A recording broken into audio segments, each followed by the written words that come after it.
Friends, जय माता दी। Welcome to my YouTube channel. कैसे हैं आप सब? आशा करती हूँ कि माता रानी की कृपा से आप सभी स्वस्थ एवं प्रसन्न होंगे। फ्रेंड्स, नवरात्रि आ रही है और हम सभी के मन में माता रानी की आने की एक अलग सी खुशी हो रही है।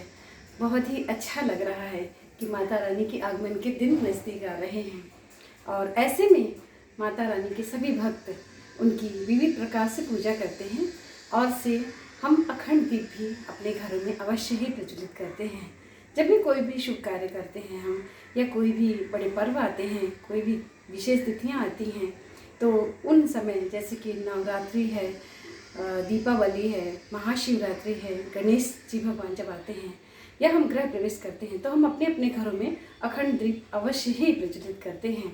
अखंड दीप का बहुत बड़ा विशेष महत्व होता है और अखंड दीप करने से हमें हर प्रकार की जो भी हमारी मनोकामनाएं होती हैं वह पूरी होती हैं। तो आज मैं आपको बताऊंगी कि अखंड दीप हम किस तरह से प्रज्वलित करें और अखंड दीप करने के बाद कौन कौन सी सावधानियां हैं जिन्हें हमें ध्यान में रखनी चाहिए। तो आइए चलिए जानते हैं कि अखंड दीप को हम कैसे प्रज्वलित करें। तो अखंड दीप प्रज्वलित करने के लिए हमें कुछ सामग्रियों की भी आवश्यकता होती है, जिनमें सबसे जो पहली चीज़ है वह है हमें एक बड़ा सा दीपक लेना होता है और से सामग्रियों में जैसे कि हम पहले से ही ये अक्षत हैं, चावल हैं, ये हल्दी है, ये कुमकुम है और से दीपक के लिए कलावा है और ये मैंने एक अलग से दीपक रखा हुआ है और ये 1.25 मीटर का हमें कलावा इसमें लेना पड़ेगा जो कि बड़ा सा रहता है ये। तो क्योंकि हम काफ़ी दिनों के लिए जैसे कि पूरे 24 घंटे के लिए या कि 3 दिन के लिए, 9 दिन के लिए, 21 दिन के लिए, जितने दिन के लिए भी करते हैं उसके हिसाब से हमें कलावा बड़ा लेना होता है, तो वो काफ़ी दिन तक आराम से चल जाता है। और उसे करने के लिए हम इस दीपक में मैंने पहले से ही डाल के रखा हुआ है और इसमें कलावा डाल दिए हैं और घी भी इसमें मैंने भर लिया है। और ये सारी जो सामग्री हैं यह आवश्यक होती हैं और इस कलश में जो है शुद्ध जल भरा हुआ है। अब दीपक को विराजित करने के लिए हमें घर में अपने चौकी की आवश्यकता होगी। चौकी में हम अष्टदल कमल बनाते हैं जो कि मैंने यहाँ पहले से ही बना करके रखा हुआ है। अष्टदल कमल बनाने की जो विधि है मैं आपको पहले ही वीडियो में शेयर कर चुकी हूँ। तो ये जो मैंने अष्टदल कमल है पहले से यहाँ पर बना लिया है। अब इसमें हम दीपक को जो है तो प्रज्वलित करेंगे। तो दीपक को जब प्रज्वलित करेंगे तो इस यहाँ पे हम इनको विराजित करेंगे पहले।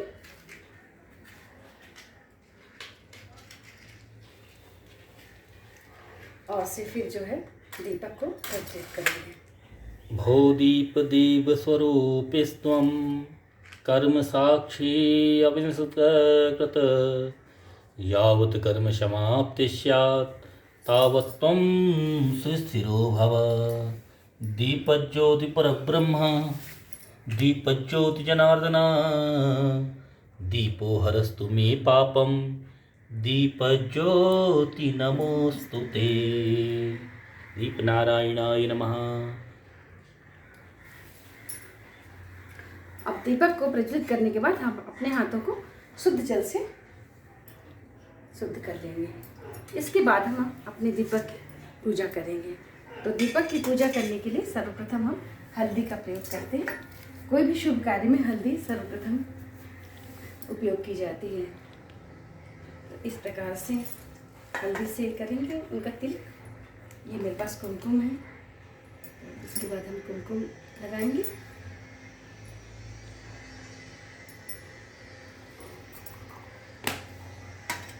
और से अक्षर भी चढ़ाएंगे। तो अक्षर को पहले थोड़ा सा धो लेंगे, साफ कर लेंगे शुद्ध जल से और इसके बाद अक्षर भी समर्पित करेंगे दीपक भगवान में। अब इनमें हम पुष्प अर्पित करेंगे।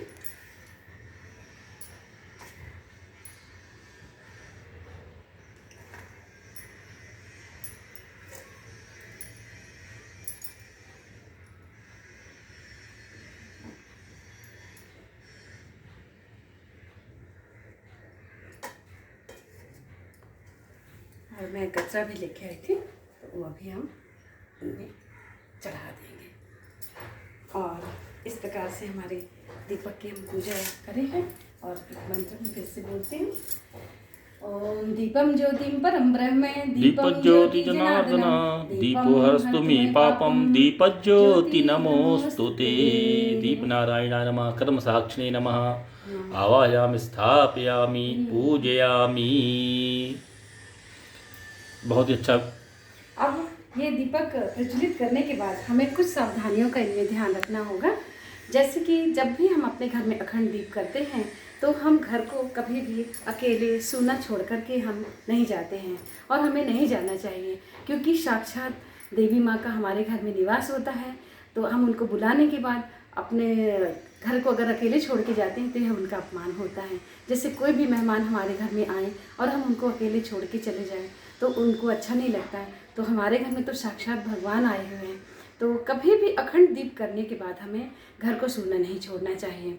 और दीपक का जो रख रखाव है, जैसे कि उनमें समय समय पर घी डालते रहना चाहिए। ये जो अखंड दीप हम करते हैं वह गाय के शुद्ध घी से करना चाहिए, और अगर ना हो पाए तो कम से कम तिल का जो तेल होता है, शुद्ध तिल का तेल, उससे करना चाहिए। तो मैंने यहाँ पे घी से किया हुआ है। और इनका हमें सावधानी ये रखना है, सबसे ज़्यादा सावधानी रखने की आवश्यकता तब होती है जब हम दीपक को ऊपर की ओर खींचते हैं, तो उस समय बुझने का डर रहता है, उनके बंद होने का डर रहता है, जो कि बहुत ही सावधानी के साथ हमें करना पड़ता है। तो इस सभी चीज़ों का हमें ध्यान रखना चाहिए। दीपक को कभी भी अकेले नहीं छोड़ना चाहिए, घर में कोई ना कोई ज़रूर रहे। और अगर कभी ऐसा हो कि बहुत ज़रूरी काम है, कोई इमरजेंसी है और हमें जाना ही पड़ रहा है, तो हम मिट्टी का एक द्वारपाल बना करके माता रानी के मंदिर के सामने रखते हैं और उनसे बोल के जाएं कि आप मेरे स्थान पर हैं और देवी जी, मैं तो इतना ज़रूरी काम है इसलिए मैं जा रही हूँ या जा रहा हूँ। इस तरह से करके हमें दीपक में सावधानी रखना चाहिए। और अखंड दीप का फ्रेंड्स बहुत अधिक महत्व होता है। जिस घर में अखंड दीप जलता है तो उस घर में जो भी नेगेटिव एनर्जी होती है, नकारात्मक शक्तियाँ होती हैं, अपने आप दूर भागने लगती हैं, क्योंकि यह जो दीपक है साक्षात देवी माँ के आगमन का ही मतलब प्रतीक माना जाता है। और जहाँ देवी जी निवास करती हैं वहाँ नकारात्मक शक्तियाँ रह ही नहीं सकती हैं, क्योंकि वह स्वयं ही शक्ति पुंज हैं और सर्वशक्तिमान है देवी माँ। इसलिए कभी भी जो दीपक हैं उनको जब हम अपने घर में प्रतिष्ठापित करें तो उनका बहुत ही ध्यान रखना चाहिए हमें। इन्हीं कारणवश यदि दीपक बढ़ गया, दीपक बंद हो गया, तो मन में शंका नहीं करना चाहिए, घबराना नहीं चाहिए, क्योंकि हम दीपक अपने यहाँ रख रहे हैं, प्रज्वलित कर रहे हैं, नवरात्रि में हो या महाशिवरात्रि में, गणपति में, दिवाली में, तो उससे हमारा निश्चित ही अच्छा होएगा।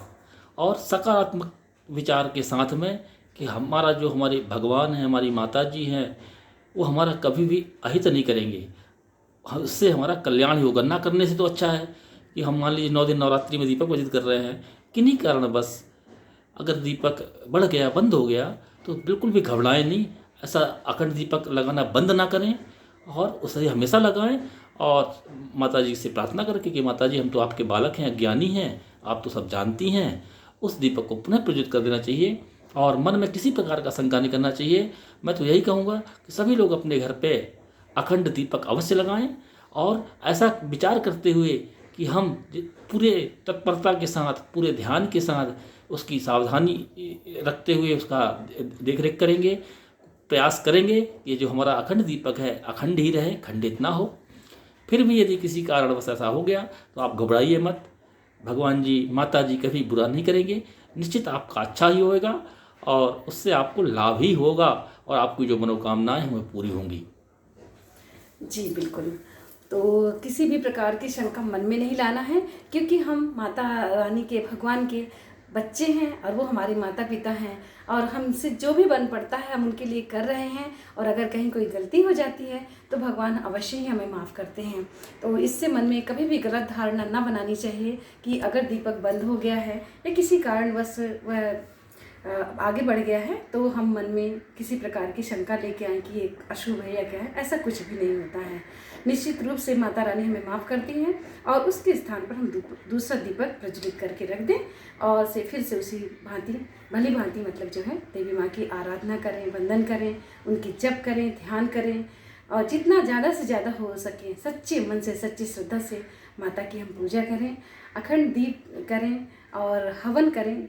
कन्याओं को अपने घर में बुलाकर उनका सेवा सत्कार करें, उन्हें सम्मान करें और से उन्हें कुछ न कुछ द्रव्य और से दक्षिणा दे करके, है ना, और से उन्हें फिर सम्मान सहित उनके चरण स्पर्श करके विदा करें।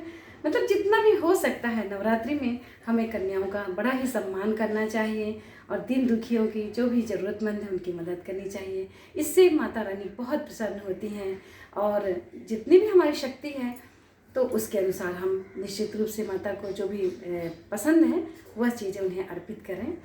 और ये सारी चीज़ें हैं और अखंड दीप का जो मैंने बताया आपको कि इसमें हमें निश्चित रूप से सफलता मिलती है, चाहे वह हम कोई कष्टों के निवारण के लिए दीपक कर रहे हैं या कि समृद्धि के लिए या हमारी कोई मनोकामना है, तो यह अखंड दीप करने से माता रानी बहुत प्रसन्न होती हैं और वह निश्चित रूप से हमारे सारे कष्ट हर लेती हैं और हमारी सारी मनोकामनाएं पूरी करती हैं।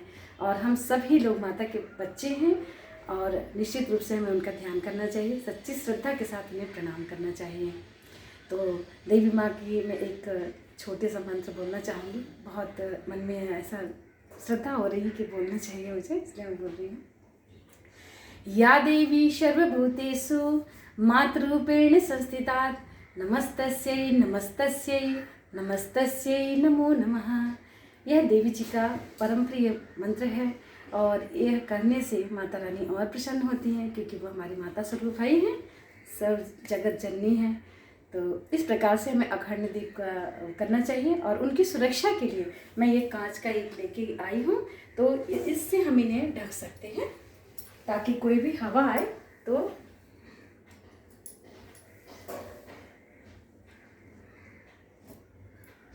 हवा के कारण हमारा जो दीप है वह बुझ ना पाए।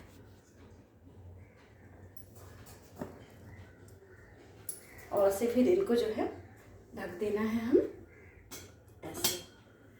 तो इस प्रकार से हमारा जो दीपक है पूरी तरह से सुरक्षित रहेगा।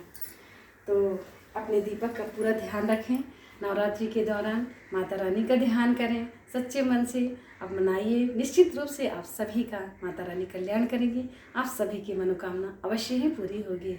And thank you so much everyone for watching my video.